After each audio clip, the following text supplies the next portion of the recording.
Hey, it's Hammer Time!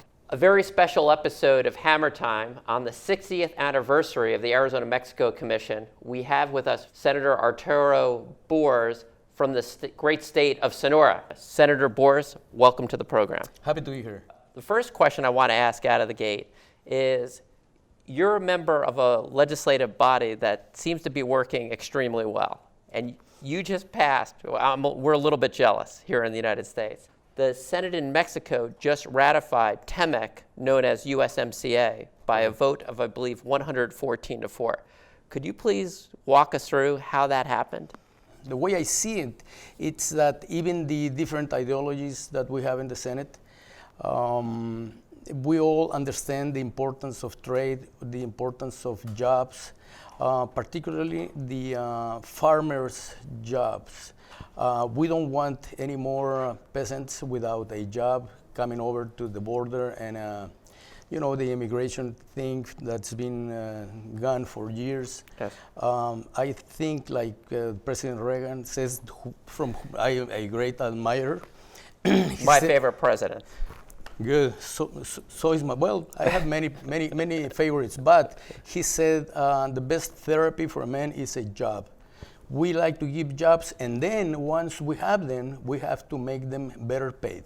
Senator, can you maybe talk about some of the new provisions in the legislation? There's some things there in terms of the United States and Mexico building things even more together with higher wages on the Mexican side. A very important part of it was the increase or improvement of wages, particularly in the automobile industry, which is important for America, and that America has a growing economy. There were wages raised in the border states done by the federal government in order to mitigate or diminish the influx of immigrants. But when that was designed, we were thinking on the immigrants from Mexico.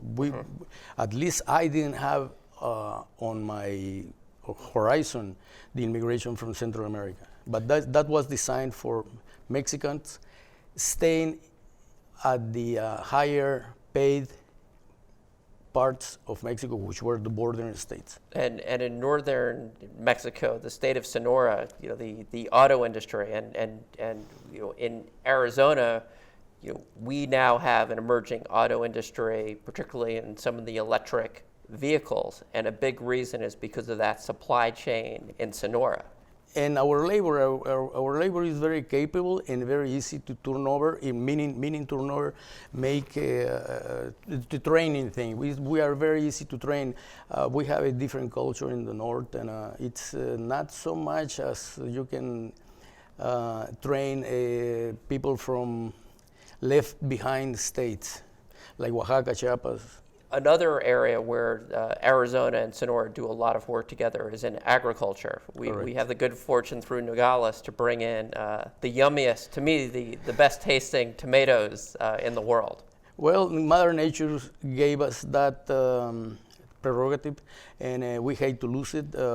Taxes, the 17.5% tax, I think that hasn't affected us, but maybe that tax increase the cost of fresh produce for Americans, not for farmers. Now prices have stayed pretty stable, and there is the tomato thing, very important. Sinaloa and Sonora are very important to Nogales.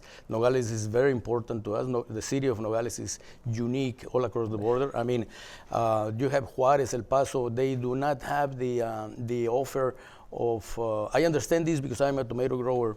If a order comes from Canada or Chicago, Detroit, Los Angeles, and they say, I need so many pallets of peppers, tomatoes, onions, or whatever, there is the offer to confectionate that supply The supply is there to fix the order.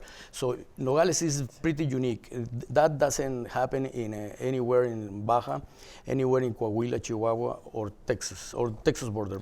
Well, for Nogales on the Arizona side, very important. We have about 30,000 jobs that rely on all these very delicious and healthy. And we rely on Nogales, all the growers from Colima, Sinaloa, Sonora. And our two United States senators, Sinema and McSally, are working very hard with our government, our federal government, to get the tomato issue right. I haven't met them, but I'm planning on meeting them, and I understand they understand the situation very well. We need each other. They talk very intelligently when it comes to tomatoes. They know this issue very, very well. I like to take the opportunity to add something about the dumping prices. When I harvest and I pack tomatoes, they look beautiful.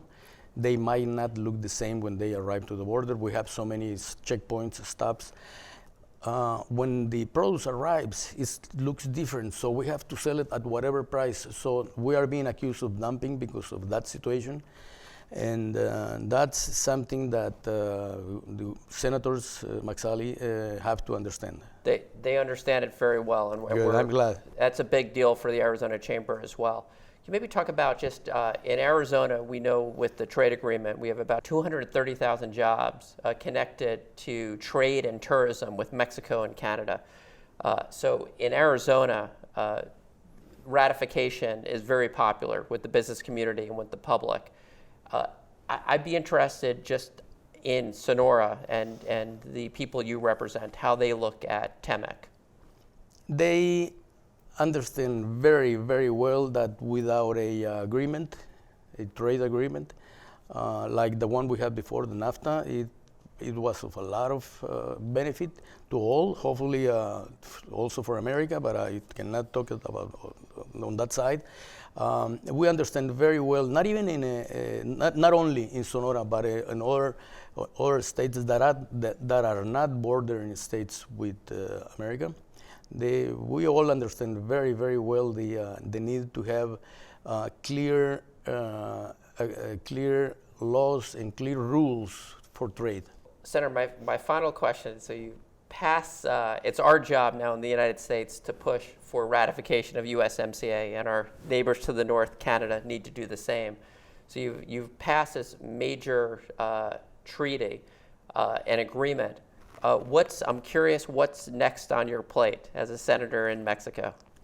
It is very important, and we are on the agenda of increasing growth and development. Increasing development and growth, one thing doesn't go without the other. Our gross national product, we have to increase it. Immigrants do immigration because of need, not because of pleasure.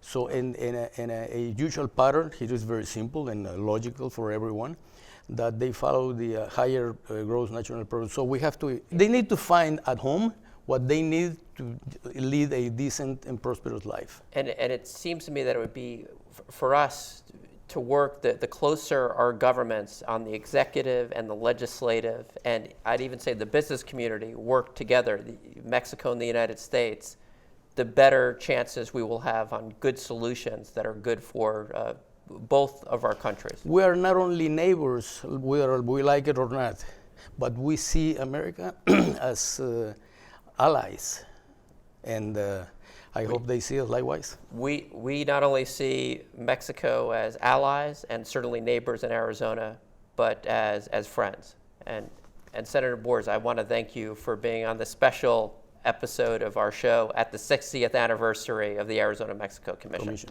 Thank you very much, and I'm very glad to be here.